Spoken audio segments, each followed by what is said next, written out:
Hello students, welcome to equilibrium science hub.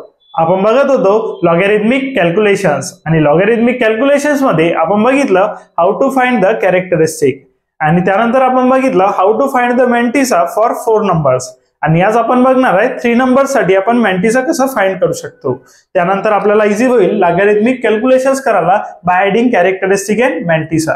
तर बघू शकता आपल्याला गिवन आहे एक नंबर आणि हा नंबर बघा 3 नंबर असेल आणि यामध्ये याला डिवाइड करायचा आहे 2 पार्ट्स मध्ये. सिमिलर असेल जसं आपण 4 नंबर जो होता त्याला डिवाइड केलं 3 पार्ट मध्ये, तसंच 3 नंबर्स असेल तर याला डिवाइड करायचं आपल्याला 2 पार्ट मध्ये.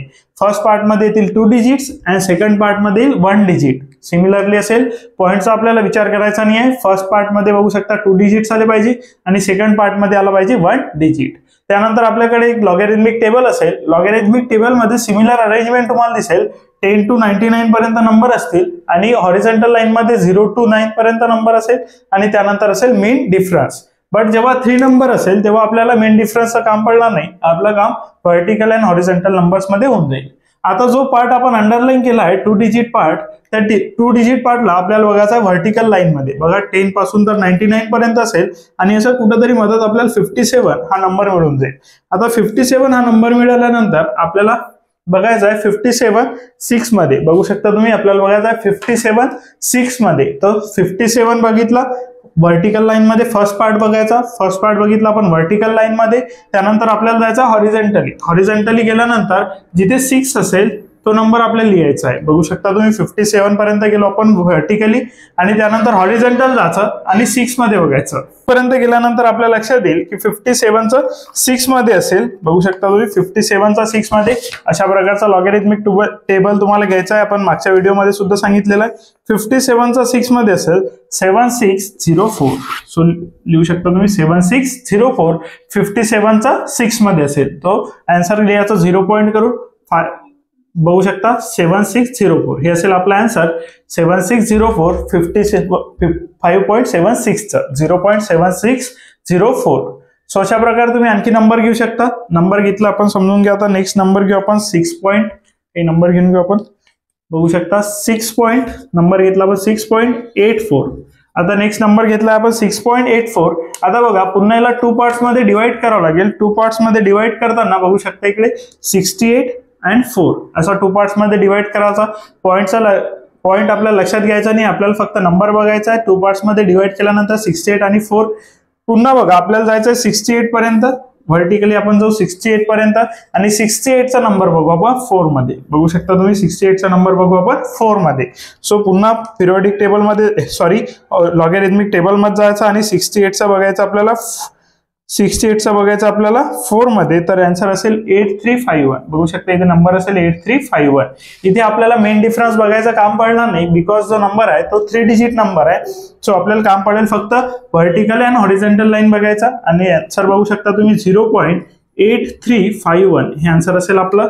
त्यानंतर आणखी नंबर आपण घेऊ शकतो. बघू शकता तुम्ही आणखी नंबर घेतला आपण समजून घ्या 34.4. बघा आता 3 डिजिट नंबर आहे. पुन्हा पॉइंटचा आपल्याला कन्सिडरेशन करायचं नाही आहे. त्यानंतर बघू शकता 34.4 हा नंबर घेतलाय. फर्स्ट पार्ट 2 डिजिटचा असेल, सेकंड पार्ट 1 डिजिटचा असेल. पुन्हा आपल्याला व्हर्टिकली जायचं आहे 34 पर्यंत. व्हर्टिकली जाऊ आपण 34 पर्यंत. त्यानंतर बघू शकता व्हर्टिकली आपल्याला जायचं आहे 34 पर्यंत आणि हॉरिझॉन्टली आपल्याला जायचं आहे 4 पर्यंत. पुन्हा बघू शकता याच लाईन मध्ये येईल आणि 34चा 4 मध्ये सेम इथे येईल. बघू शकता 34चा येईल 4 मध्ये. तर 34चा 4 मध्ये आन्सर असेल आपलं 5366. सो बघू शकता इथे नंबर असेल 5366. बघू शकता 5366 34चा 4 मध्ये असेल 5366. सो हे असेल आपला आन्सर दॅट इज 0.5366. आणखी नंबर आपण घेऊ शकतो. बघू शकता तुम्ही आणखी नंबर घेऊ आपण. आणखी नंबर घेताना बघा कन्सिडर करू शकता तुम्ही 3.86. पुन्हा नंबर कन्सिडर केला आपण 3.86 किंवा कन्सिडर करा 3.86 3.83 कन्सिडर करा. 3.83 नंबर कन्सिडर केला. पुन्हा याला अंडरलाईन करू शकतो आपण 2 digit and 1 digit. 2 digit and 1 digit असं अंडरलाईन केला आपण. पुन्हा आपल्याला जावं लागेल 38 पर्यंत. आता बघा 38 पर्यंत जावं लागेल आणि त्यानंतर बघू शकता तुम्ही इथे 38 बघा कुठेतरी आणि 38चा आपल्याला बघायचा आहे 3 मध्ये. 38चा 3 मध्ये बघताना लक्षात घेऊ शकता तुम्ही 38चा 3 मध्ये असेल 38चा 3 मध्ये दॅट इज 5832. आन्सर असेल 5832. 5832 आन्सर असेल आणि 0.5832 अशा प्रकारे आपण याला लिहू शकतो. सो हे असेल 3 डिजिटचं. आणखी एक्झाम्पल तुम्ही घेऊ शकता. फॉर एक्झाम्पल बघू शकता तुम्ही, आपण घेतलाय नंबर घेऊ शकतो आपण 13.5 हा नंबर घेतला आपण. 13.5चं बघताना लक्षात घेऊ शकता 13.5. आता बघावं लागेल आपल्याला 13, बघा इथे 13 असेल आणि 13.5 असेल तर 13चं जावं लागेल आपल्याला 5 मध्ये. सो व्हर्टिकली आपल्याला जावं लागेल 13 पर्यंत आणि त्यानंतर आपल्याला जावं लागेल 5 पर्यंत. 13चा 5 मध्ये बघू शकता तुम्ही, 13चा 5 मध्ये असेल 1303. 1303 हा नंबर असेल. सो 1303 आन्सर असेल 0.1303 हे असेल आपलं आन्सर. सो अशा प्रकारे आपण फाइंड करू शकतो 3 नंबरचा मॅन्टिसा. यानंतर आपण बघू 2 नंबरचा जर आपल्याला फाइंड करायचा असेल तर कसा फाइंड करू शकतो बघून घ्या. सो आपण बघितला how to calculate mantissa for 4 numbers. त्यानंतर आपण बघितला how to calculate it for 3 numbers आणि आता आपण बघणार आहे how to calculate it for 2 numbers. आता बघा 2 नंबर्स आपल्याला गिव्हन आहे दॅट इज 5.3 असेल, 56 असेल, 87 असेल, 9.6 असेल, 1.8 असेल, 25 और 43. आता आपल्याला पॉईंटचा विचार न करता बघायचा आहे की हा 2 डिजिट नंबर आहे. 2 डिजिट नंबर असेल तर याचा ओनली 1 पार्ट होईल, दॅट इज एकच पार्ट मध्ये डिवाइड करू जो 2 डिजिट पार्ट असेल याचा. आणि याला बघताना याचा मॅन्टिसा बघताना बघू शकता तुम्ही, आपल्याला पहिले बघावं लागेल 5 नंबर बघू शकता 5.3 आहे, दॅट इज आपल्याला बघावं लागेल 53. सो 10 to 99 पुन्हा नंबर असतील, यामध्ये कुठेतरी आपल्याला 53 दिसेल आणि आपल्याला बघायचं आहे 53 मध्ये. आता यानंतर नंबर नाही आहे तर कन्सिडर करू शकता 5.3 नंबर आहे. आता यानंतर नंबर नसेल तर यामध्ये लिहू शकतो आपण पॉईंट नंतर 0. सो 5.30 दॅट इज आपल्याला बघायचं आहे 53चा 0 मध्ये. सो जेव्हा 2 डिजिट नंबर असेल, 2 डिजिट नंबर बघताना फर्स्ट 2 डिजिट बघायचे व्हर्टिकल लाईन मध्ये आणि समोरचा जो डिजिट आहे तो कन्सिडर करायचा 0. सो 0 कन्सिडर केल्यानंतर बघू शकता तुम्ही 53चा 0 मध्ये बघू शकता 53चा 0 मध्ये असेल 7243. बघू शकता 7243 हा डिजिट असेल 53चा 0 मध्ये. सो 53चा बघायचा 0 मध्ये, व्हर्टिकली 53 बघायचा आणि त्यानंतर हॉरिझॉन्टली 0 मध्ये बघायचा, दॅट इज आलं 0.7243. त्यानंतर आपल्याला बघायचं आहे 56, त्यानंतर बघायचं आपल्याला 53 खाली 56 असेल आणि 56 बघताना लक्षात घेऊ शकता तुम्ही, पुन्हा बघायचं आपल्याला 56 0 मध्ये. 56चा बघायचा आपल्याला 0 मध्ये. सो व्हर्टिकली 56 बघायचा आणि हॉरिझॉन्टली जायचा 0 मध्ये. सो आन्सर असेल 7, बघू शकता तुम्ही 7482. आन्सर असेल 7482. सो 0.7482 हे आन्सर असेल आपलं. त्यानंतर बघायचं आपल्याला 87 साठी, 87 असेल नियर अबाउट 99च्या आणि 87चा 0 मध्ये. पुन्हा 87 बघावं लागेल आपल्याला 0 मध्ये. 87 0 मध्ये दॅट इज 9395. आन्सर असेल 9395. 87चा 0 मध्ये असेल 9395 दॅट इज 0.9395. त्यानंतर आपल्याला बघायचं आहे 9.6. सो बघू शकता तुम्ही इथे 99च्या जागी आपण 96 घेऊन घेऊ आणि 96 बघायचं असेल तर बघू शकता 0 मध्ये बघावं लागेल. आन्सर असेल 9823. सो 96चा 0 मध्ये असेल 9823. सो आन्सर असेल 0.9823. त्यानंतर बघू शकता 0.9823. त्यानंतर आपल्याला बघायचं 1.8 दॅट इज नियर अबाउट 15च्या जवळ असेल 18 आणि 18चा बघावं लागेल आपल्याला 0 मध्ये, दॅट इज 2553. बघा 2553. 18चा बघायचा 0 मध्ये आणि आन्सर असेल 2553. एकदम इझी असेल. ऑलवेज आपल्याला बघायचं आहे 0 मध्ये, दॅट इज 2 डिजिट असेल तर ऑलवेज बघायचं आपल्याला 0 मध्ये. त्यानंतर बघू शकता 25 असेल, 25 बघू शकता 25चा बघायचं आपल्याला 0 मध्ये, दॅट इज 3979. आन्सर बघून घ्या 3979 असेल. 3979 असेल तर 0.3979. 2 डिजिट नंबर असेल तर ऑलवेज आपल्याला बघायचं आहे 0 मध्ये. त्यानंतर बघू शकता आपल्याला बघायचं 43.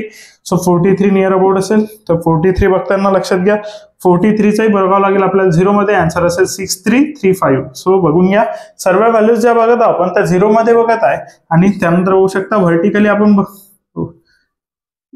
6335. आन्सर बघून घ्या 6335. व्हर्टिकली नंबर बघतो आणि त्यानंतर तो हॉरिझॉन्टली नंबर बघतो आपण 0 मध्ये. बिकॉज या डिजिट नंतर कुठलाही नंबर नसेल तर आपल्याला कन्सिडर करायचा 0 असेल आणि सर्व व्हॅल्यूज बघायचे आपल्याला 0 मध्ये. अशा प्रकारे कॅल्क्युलेट करू शकता मॅन्टिसा फॉर 2 नंबर्स. बघून घ्या. नेक्स्ट आपण बघणार आहे how to calculate mantissa for 1 digit number. बघू शकता जो नंबर घेऊन आहे तो 1 डिजिट मध्ये घेऊन आहे आणि आपल्याला कॅल्क्युलेट करायचा असा मॅन्टिसा. तर बघू शकता 5 असेल तर 5चा जर मॅन्टिसा कॅल्क्युलेट करायचा असेल आपल्याला तर बघू शकता याला घ्यायचा आपल्याला 50 मध्ये. सो बघायचं 50 मध्ये 0. सो जर 5 नंबर गिवन आहे तो कन्सिडर करायचे याच्या समोर असेल 2 झिरोज आणि 2 झिरोज कन्सिडर करून आपल्याला बघावं लागेल 50चा 0 मध्ये. सो व्हर्टिकली बघायचं आपल्याला 50 1 डिजिट नंबर असेल तरी सुद्धा याला कन्सिडर करायचे 2 झिरोज आणि 2 झिरोज कन्सिडर करून बघायचं याला 50चा 0 मध्ये. आणि 50चा 0 मध्ये बघू शकता तुम्ही 50चा 0 मध्ये असेल 6990. बघू शकता 50चा 0 मध्ये दॅट इज 0.6990. आन्सर नेहमी 0 पॉईंट करून लिहायचं आणि आन्सर असेल 0.6990. त्यानंतर बघू शकता 6 असेल.